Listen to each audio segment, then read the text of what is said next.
Au sommaire de ce journal, cet acte qui laisse désormais place aux travaux de construction de la centrale thermique de 41 MW à Maria-Glita. Le ministre de l'Énergie a procédé ce jeudi à la signature du projet avec le producteur d'énergie électrique retenu, Genesis Energy Holdings. Dans ce journal, on s'intéresse également à l'un des maux traités de tueurs silencieux. Des millions de personnes souffrent d'insuffisance rénale dans le monde entier et pas que des adultes. On vous présente cette maladie sous sa forme pédiatrique avec un cas critique au CNHU de Cotonou. En attendant une croisade contre l'insuffisance rénale, l'Association internationale Médecins du Monde est en campagne contre les violences basées sur le genre, avec à la clé une série de formations des policiers, assistants sociaux et médecins qui interviennent dans la prévention et la lutte contre le phénomène. Voilà pour l'essentiel des titres. Bienvenue à toutes et à tous. Démarrons avec le balai des membres du gouvernement pour l'exercice de reddition de comptes après un an d'exercice du PAG2. Ce jeudi, c'était au tour de Fortuné Noati de faire le bilan de ses actions à mettre à l'actif du ministère de la Défense. Face aux menaces du terrorisme, de l'extrême violence et de la piraterie maritime, quelles sont les réformes entreprises par le gouvernement pour assurer la sécurité des populations? Jennifer Esmeralda Sachivi pour Le Point. Que les populations vaquent tranquillement à leurs activités économiques, qu'elles dorment tranquilles. Les forces de défense et de sécurité veillent. Instaurer un climat apaisé, exempt de toute forme d'insécurité. C'est l'une des préoccupations majeures du président Patrice Talon. À travers le PAG2, le chef de l'État met un point d'honneur à assurer la protection de l'intégrité territoriale. En un an, d'importantes actions ont permis de lutter efficacement contre le terrorisme. Le pacte de la Pandjari et le pacte W ont été occupés par l'armée pour prévenir l'avancée de cette menace sur le territoire national. La situation est sous contrôle, car le chef de l'État donnait les moyens pour protéger le soldat de façon individuelle et ou collective. Les forces de sécurité et de défense ont désormais la possibilité de mener en toute quiétude leur mission, même en cas d'invalidité. Les invalides, eux, ils bénéficient d'une retraite, mais une retraite à terme. C'est-à-dire qu'on considère que leur carrière est arrivée à terme, donc ce n'est pas une retraite proportionnelle. Même si l'incident est arrivé à... Même si l'incident est arrivé à 1 an de service. La première mesure, c'est d'abord de l'amener jusqu'au sommet de sa catégorie. En ce qui concerne les désertions enregistrées dans le rang des troupes béninoises, le ministre apporte des éclaircissements. 82% environ de ces désertions se retrouvent dans les rangs des militaires du rang. Ce sont les recommandés. Ces recommandés n'ont pas vocation de servir dans l'armée. Sur le plan institutionnel, des réformes favorisent la mutualisation des expertises ainsi que la création d'une 4e force qui ambitionne de soutenir efficacement les forces armées. La garde nationale a pour mission d'intervenir rapidement quand il y a danger à l'intérieur du territoire national. Mais elle a également pour mission aussi de soutenir l'armée de terre dans le cadre de la lutte contre le terrorisme. Elle a également pour mission d'intervenir en mer et dans les airs. Au terme des 12 mois du second quinquennat de Patrice Talon, les perspectives se révèlent salutaires pour la sécurité et la défense nationale. Et après le ministre de la Défense, ce soir, c'est Éléonore Yaïla Descamps, ministre de l'Enseignement supérieur et de la Recherche scientifique, qui se présente à vous pour un bilan de l'an 1 du second mandat de Patrice Talon. Le chef de l'État qui, depuis peu, est à l'initiative d'une série d'audiences avec les anciens présidents de la République et les anciens présidents d'institutions. Est-ce une preuve du tissage de la nouvelle corde au bout de l'ancienne? Ghislain Poguet et Bruno Rotekpo ont recueilli les impressions de bon nombre de citoyens. Voici l'essentiel de leur réponse. C'est une initiative très heureuse. Cette idée est très bienvenue. Que les chefs de l'État, régulièrement ou périodiquement, retrouvent ses anciens, ses prédécesseurs, pour échanger des difficultés de la nation. Si vous l'avez vu depuis 6 ans, qui sont ceux qui sont à la base des grands problèmes politique dans le pays. Et donc moi, je suis très heureux. Il ne se dit pas, je suis le chef de l'État, je suis Manitou, c'est moi qui dois, c'est ma pensée qui doit se passer avec tout. Il veut écouter tout le monde. À partir de maintenant, si cette concertation a lieu, les sorties un peu difficiles de son papa, le président Sogo, vont s'éteindre. C'est parce qu'il a envie de parler qu'il ne le retrouve pas en face, qu'il est obligé de faire ses sorties, peut-être pas très agréables. Et donc moi je pense que c'est une excellente chose. Il est père de la nation. Le père de la nation, c'est comme ça qu'il se comporte. Au niveau de la sous-région, vous avez vu qu'il y a des pays au sein desquels les anciens présidents se voient et discutent. Quand ils finissent les élections, tout le monde se met au travail pour la République. Et il faut qu'on y arrive un jour. On ne peut pas être adversaire éternellement. Et si c'est pour ce même pays que nous nous battons, nous sommes obligés de nous parler. Je pense que dans un pays, dans une république, ça devait être la norme que les anciennes personnalités qui ont occupé de hautes fonctions se voient, se parlent des problèmes de ce pays, abordent les questions graves du pays, fassent des propositions. Je pense que c'est quelque chose qui devait être instauré depuis des années. Si aujourd'hui le président Patrice Talon pense qu'il faut le faire et mène les concertations qu'il faut dans ce cadre-là, on ne peut qu'apprécier cela. Chaque fois que le peuple béninois sent que ces dirigeants se parlent, on sent un apaisement. Il faut un cadre structuré, un cadre encadré, qu'on sache les questions qu'on aborde au sein de ce cadre de concertation, qu'on sache que face à des questions graves, qu'il y a des personnes qui se retrouvent, qui parlent, qui cherchent des solutions, qui apaisent. C'est au bout de l'ancienne corde, on tisse la nouvelle, on dit chez nous. Donc celui qui est là aujourd'hui a besoin des expériences de ces anciens présidents de la République. J'ai apprécié la chose comme bienvenue. S'il y avait ça, on n'aurait pas connu la dernière crise au lendemain ou la veille des élections législatives passées. On n'en serait pas venu à ce que des civils tirent sur des gens qui sont habillés pour assurer notre sécurité.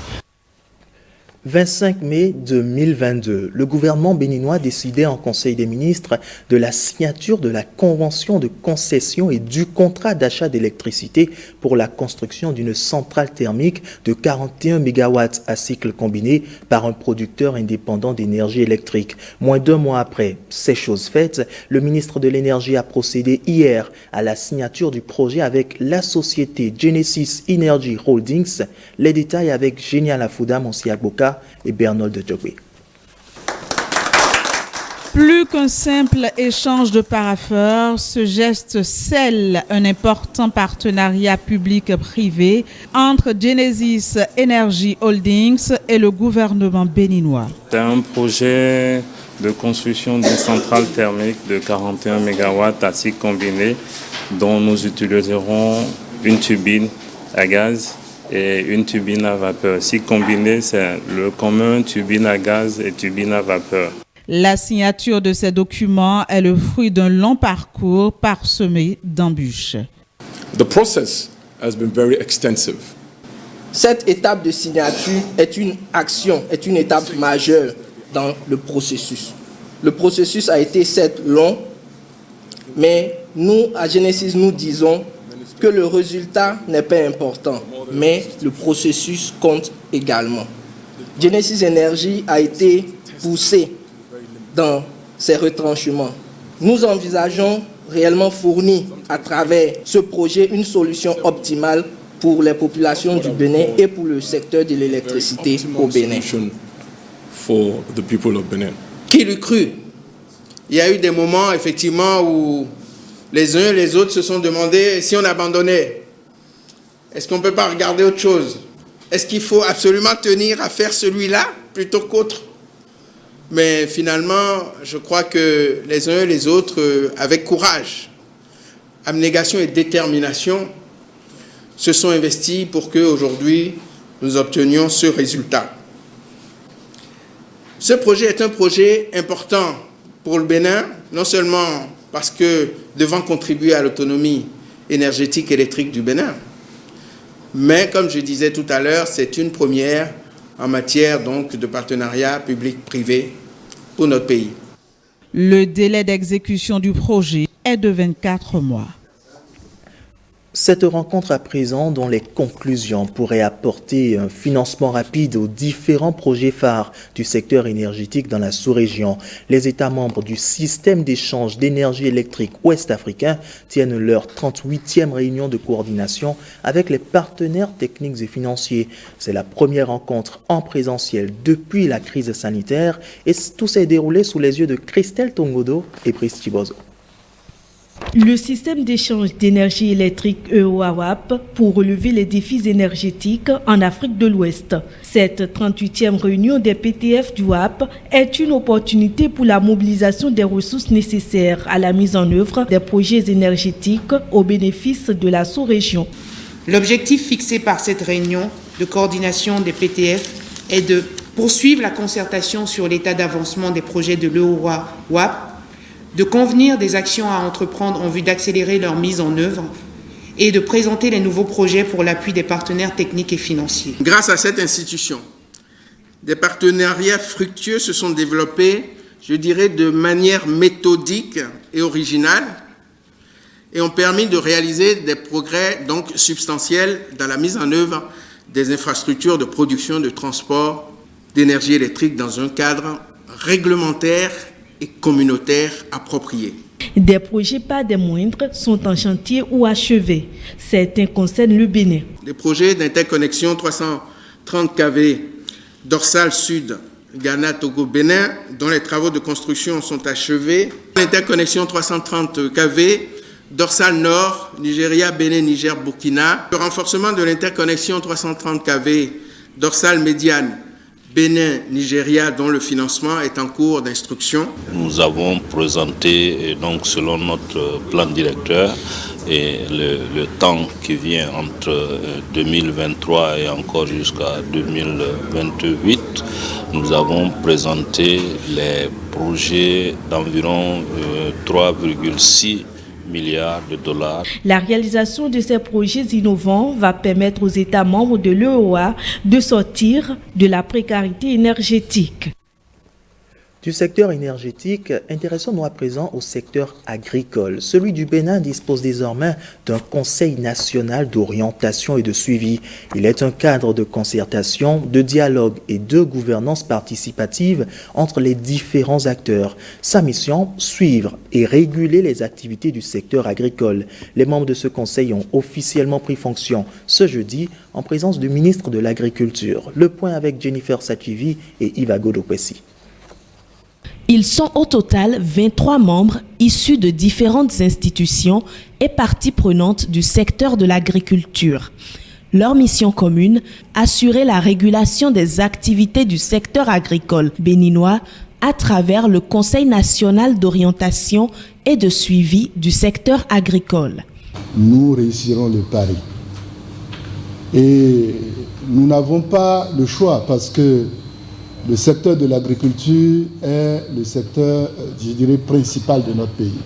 Nous allons travailler avec beaucoup de pragmatisme pour pouvoir apporter vraiment notre contribution à ce secteur. Le contexte actuel place l'agriculture au centre de nombreux défis. Aussi, il est désormais plus que nécessaire de travailler à la gouvernance du secteur et mieux structurer le dialogue entre acteurs pour faire ressortir les priorités pour l'avenir. L'installation officielle des membres du CNOS est l'aboutissement d'une réforme du gouvernement visant la redynamisation de ce secteur clé. L'objectif est de favoriser la croissance économique et la réduction de la pauvreté.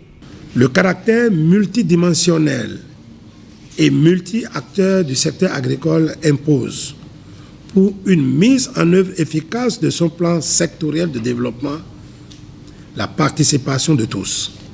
En réitérant une fois encore mes remerciements au chef de l'État pour sa disponibilité et sa clairvoyance, je voudrais compter sur l'engagement et la détermination de chacun et de tous pour que l'ambition qui est de faire du secteur agricole le levier du développement économique du Bénin soit une réalité. 7 membres constituent le bureau du CNOS du secteur agricole. Ils sont nommés pour une durée de 3 ans à compter de la date de leur installation. C'est un nouvel élan qui est pris désormais dans la collaboration entre la Chambre des métiers et de l'artisanat et la Commission électorale nationale autonome Sénat. Les deux institutions ont procédé à la signature d'un mémorandum d'entente, un mémorandum qui intervient en prélude aux élections à la Chambre des métiers et de l'artisanat, des élections prévues pour le 24 juillet prochain. René Kofi et Simon Vignon. C'est par la signature de ce mémorandum d'entente que la Direction générale des élections de la Sénat et le comité d'organisation des élections de la Chambre des métiers de l'artisanat renforcent leur partenariat. Mettons-nous ensemble, c'est un défi que nous devons relever collectivement. Nous ne voulons pas en tirer la couverture à nous, d'autant plus que nous avons des compétences qu'on met à votre disposition pour faire ce travail-là. J'espère que tout cela sera couronné de succès et que le 24 juillet 2022, tous ceux qui auraient candidaté et qui auraient réussi auraient été convaincus qu'ils ont gagné parce qu'ils l'ont mérité.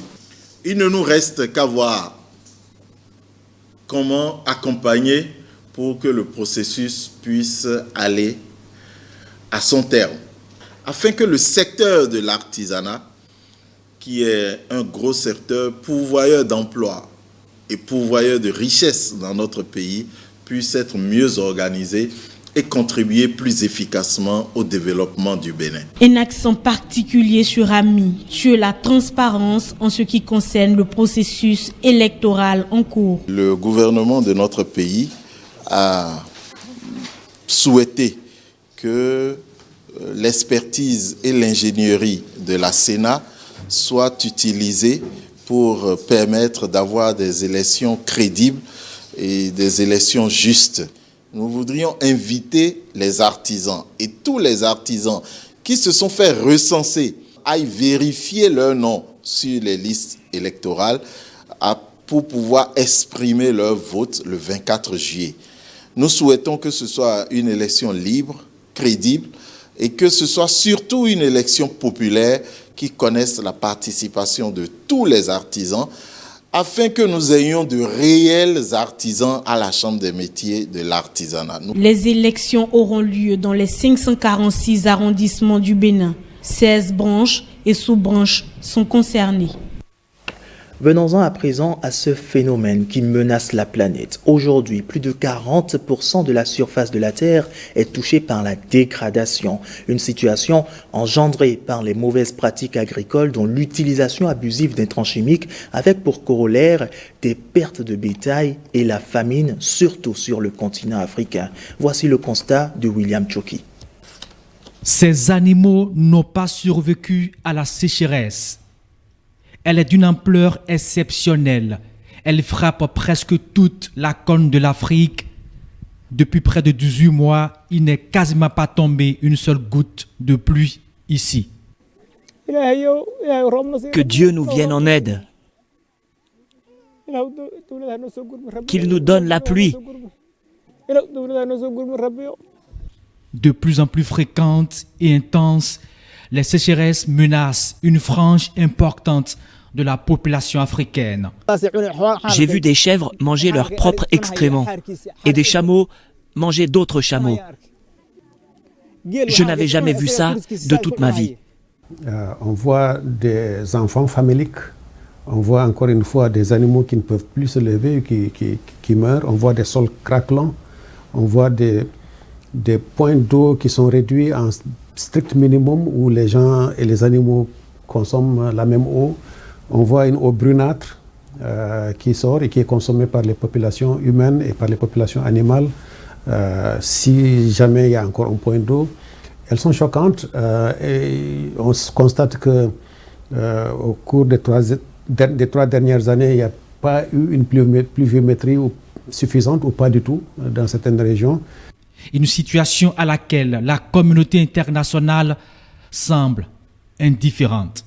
Je pense qu'il y a une crise de conscience aussi au niveau mondial pour dire que on sait qu'il y aura d'autres sécheresses.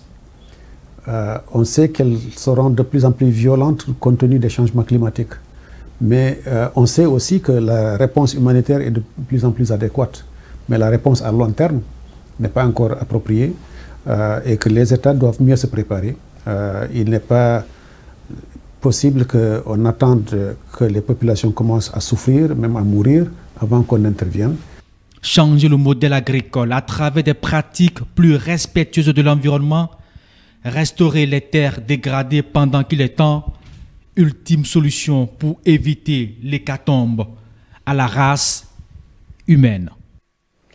Dans un autre registre à présent, le parti Moël Bénin poursuit son tour au cabinet des différents présidents des institutions de la République.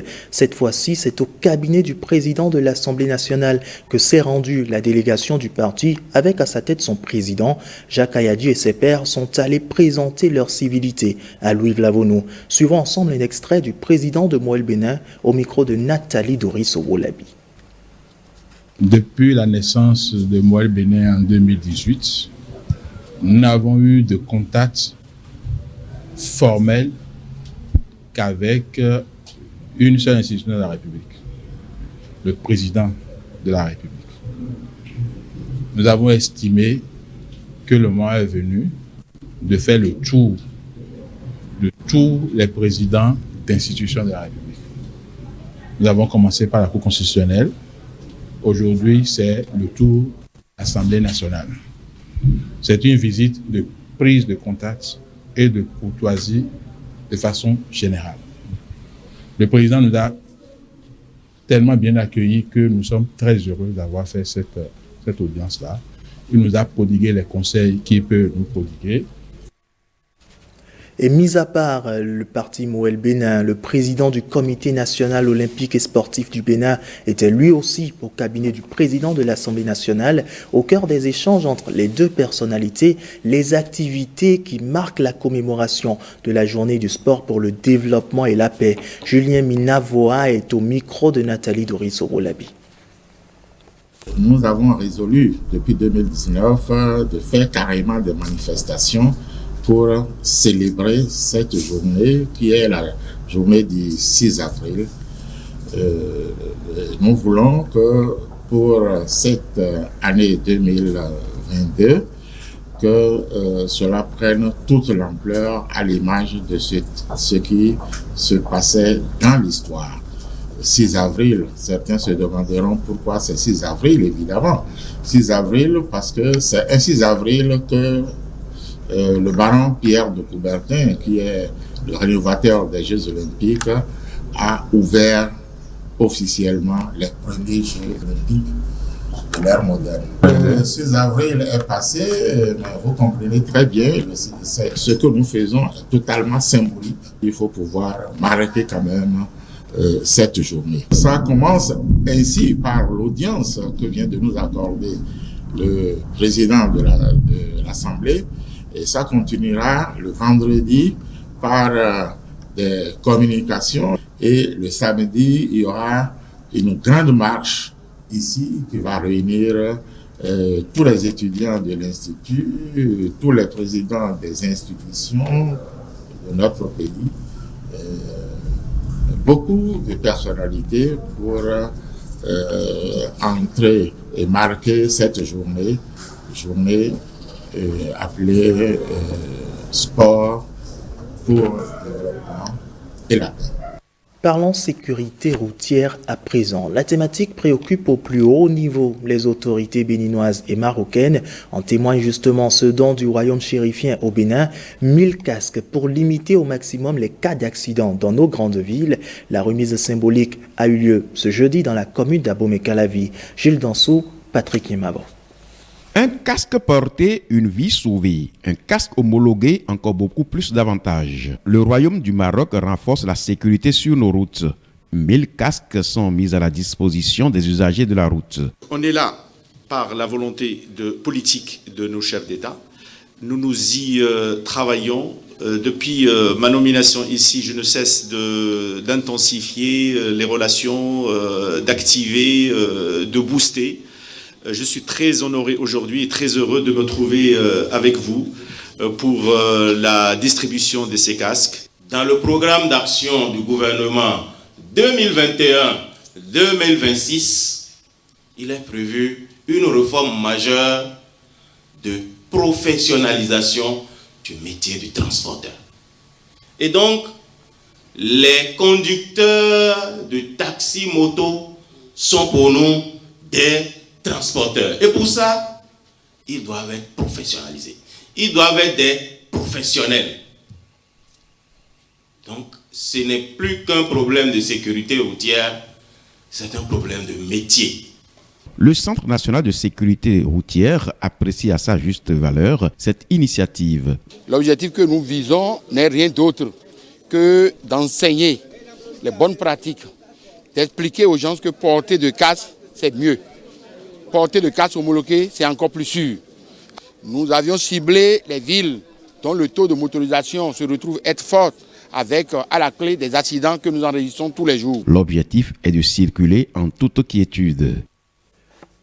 Parlons santé à présent. L'insuffisance rénale peut-elle trouver refuge chez un enfant? Depuis quelque temps, un enfant est obligé de se battre pour survivre face à ce tueur silencieux. Informé de la situation, une équipe de notre rédaction est allée à la rencontre du concerné et de sa mère, un parent qui aujourd'hui dépense toute sa fortune pour la guérison de sa fille et n'a que sa voix pour un appel à l'aide. Cécile Gounadon, Christelle Tongodo et Arnaud Havana. On est venu à l'hôpital et puis diagnostic, c'est insuffisance rénale chronique à stade terminal d'un seul coup. L'un des plus grands tueurs silencieux au monde, l'insuffisance rénale. Une maladie des reins qui touche les adultes, mais aussi les enfants. Cette pathologie chronique en pédiatrie est encore méconnue de beaucoup. L'insuffisance rénale est une maladie très dangereuse, une maladie mortelle qui fait dépenser assez de sous. Mais en ce qui concerne l'insuffisance rénale au niveau des enfants, c'est la première fois que j'entends ça. Pour moi, c'est une maladie qui s'attaque seulement aux personnes ayant atteint un certain âge. Trésor se bat contre ce mal depuis plusieurs mois. Pour les géniteurs de cette victime innocente de 11 ans, l'insuffisance rénale n'avait aucun signe annonciateur jusqu'à la phase terminale. Elle était enflée un peu de secours qui était sûre. Banalement, ce mal ronge dans l'ignorance totale. Malheureusement, le traitement de ce mal chez la petite Trésor est sans soutien ni prise en charge. Les parents sont à bout de souffle. Elle avait le ventre comme une femme enceinte. C'était pas joli à voir, elle était bouffée de partout, elle était gonflée, criait de douleur, n'arrivait pas à respirer. C'est comme ça qu'on a commencé la dialyse, c'était 2 fois par semaine. Avec le temps, ça n'allait pas, on est parti à 3 séances par semaine. Quand la séance vient, tu es stressé, tu es malade, tu n'arrives pas à manger. Et quand tu ne réussis pas à faire une séance, beaucoup de choses peuvent se passer. Des dépenses à n'en point finir, un véritable calvaire pour les parents. J'ai fait de mon mieux. J'ai pensé que c'est quelque chose qui allait s'arrêter pendant un petit bout de temps. On a fait 1 mois ici. On a pu supporter, mais après ça, on n'a pas pu. C'est pas facile à vivre.